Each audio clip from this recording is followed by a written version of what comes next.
नमस्कार, मैं संगीता गिल आज आपके सामने बात करने वाली हूँ जीवन को लेकर। जैसा कि हम सभी जानते हैं, जीवन संघर्षों का नाम है। हम सभी के जीवन में संघर्ष आते हैं। कुछ ऐसे क्षण आते हैं जब हमारा मन बहुत दुखी होता है, अंतर्मन जो है वो पीड़ा से भरा हुआ होता है। तब हमें महसूस होता है कि जो हमारे अपने हैं वो हमारा साथ दें, उस समय वो हमारे साथ हों, वो हमारे दुख को बांटे, वो हमारे सुख को बांटे। लेकिन कई बार ऐसे क्षण आते हैं कि तब जब हमें कोई भी ऐसा नहीं मिल पाता है जिससे कि हम अपने मन की बात शेयर कर सकें, और बाद में जो है वो सभी चीज़ें हमें मिल जाती हैं।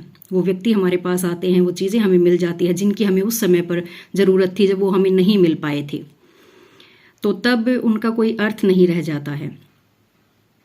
इसी शीर्षक से जुड़ी हुई एक कविता आज मैंने पढ़ी है, श्री रामधारी सिंह दिनकर जी की, और वो कविता मुझे बहुत ही ज़्यादा अच्छी लगी। वो मेरे दिल को छू गई। मैं उसी कविता को आपके सामने एक बार सुनाना चाहूँगी, जिसका शीर्षक है कोई अर्थ नहीं।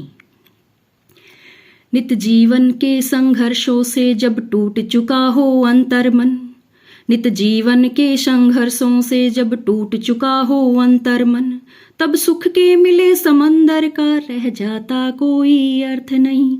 तब सुख के मिले समंदर का रह जाता कोई अर्थ नहीं। जब फसल सूख कर जल के बिन तिनका तिनका बन गिर जाए, जब फसल सूख कर जल के बिन तिनका तिनका बन गिर जाए, फिर होने वाली वर्षा का रह जाता कोई अर्थ नहीं। फिर होने वाली वर्षा का रह जाता कोई अर्थ नहीं। संबंध कोई भी हो लेकिन, संबंध कोई भी हो लेकिन, यदि दुख में साथ न दे अपना, यदि दुख में साथ न दे अपना, फिर सुख में उन संबंधों का, फिर सुख में उन संबंधों का रह जाता कोई अर्थ नहीं, रह जाता कोई अर्थ नहीं।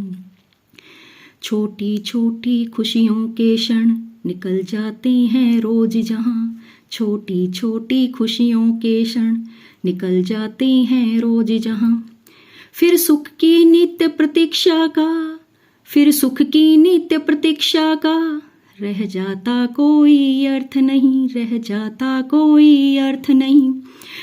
मन कटुवाणी से आहत हो भीतर तक छलनी हो जाए, मन कटुवाणी से आहत हो भीतर तक छलनी हो जाए, फिर बाद में प्रिय वचनों का रह जाता कोई अर्थ नहीं।